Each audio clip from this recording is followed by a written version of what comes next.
Thank you.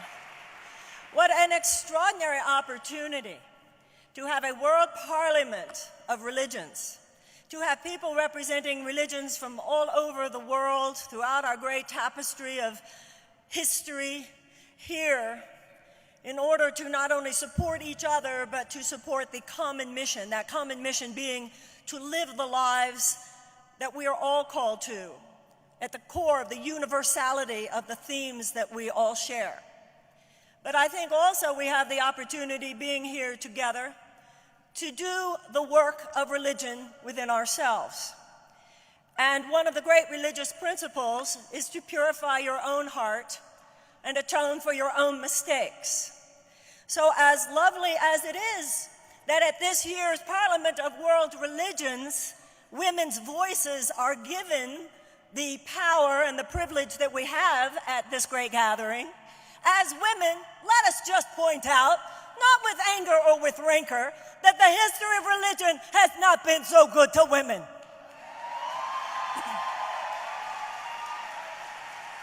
And to be honest, in many of the great institutionalized religions that are represented even here at this Parliament, they're not doing so good even today.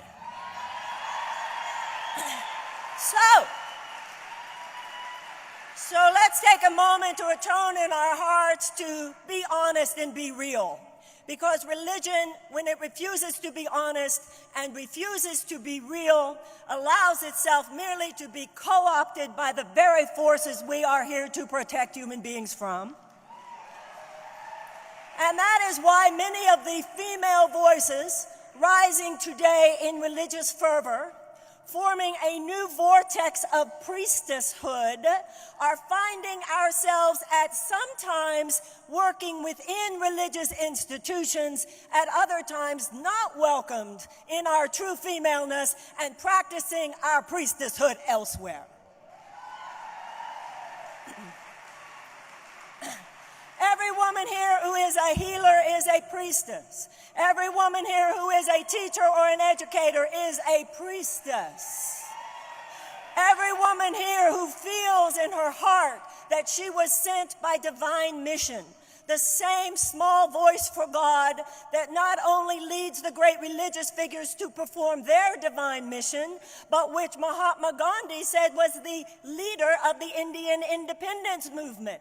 No matter whether it's political or religious or educational or business or science or politics, whatever, we are here, and this is the true religious calling, to answer to that small, still voice within and lay it down wherever we are.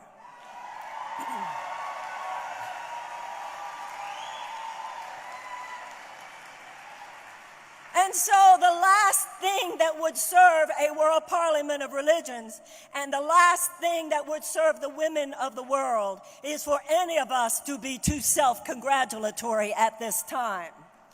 Every woman needs to understand that living a meaningful life is not a popularity contest.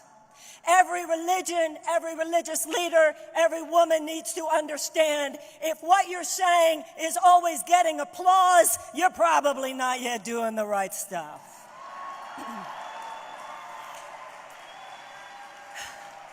Because if we are to truly stand for the reclamation of the heart of humanity, we must remember that we live today on a planet that is not organized according to principles that reclaim the heart of humanity. World civilization today is predicated on principles that break the heart of humanity. World civilization today is predicated on principles that foster separation and not unity, that foster greed over humanitarianism, and that foster devolution and destruction and decay of the earth and the living things upon it more than the rebirth of the possibilities divinely inspired in all of us, by which we might become a human race at peace with each other, with our God, and with our planet. So when we talk about nonviolent resistance, don't just concentrate on the nonviolent part, also concentrate on the resistance parts. Let us remember the women on the planet today who are raped, who are tortured, whose children are killed, whose husbands are killed, whose brothers are killed, who they themselves are killed, and sometimes, yes, in the name of religion.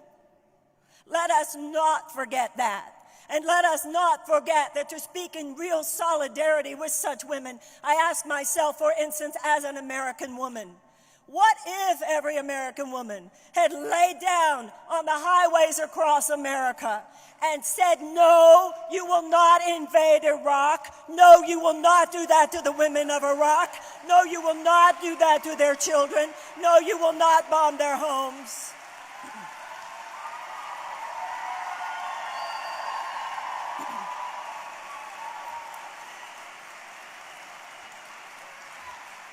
I also know that to have called for that at the time would have gotten no real reaction.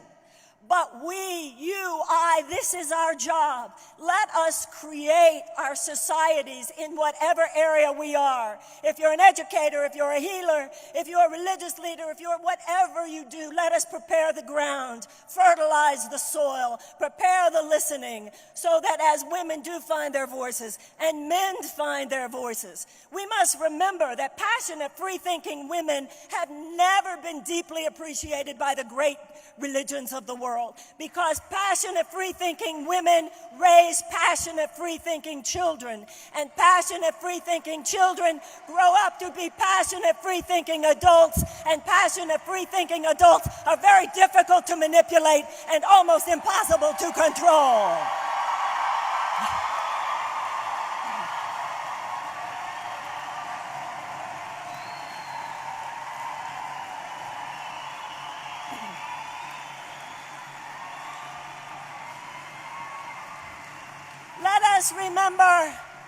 Let us remember, whether it is within religious institution or any other, when a woman truly speaks from the depth of her heart, she might not be deeply appreciated by the men in the room. She might not be deeply appreciated by other women in the room. But if even one man says, I support her and I stand for her, and if even one woman says, I support her and I stand with her, what that's called is a miracle. What that's called is a revolution. What that is called is a true divine goddess, because the divine goddess is not just beautiful, she's fierce. And when you mess with her babies, and you mess with her earth, she's had enough of that.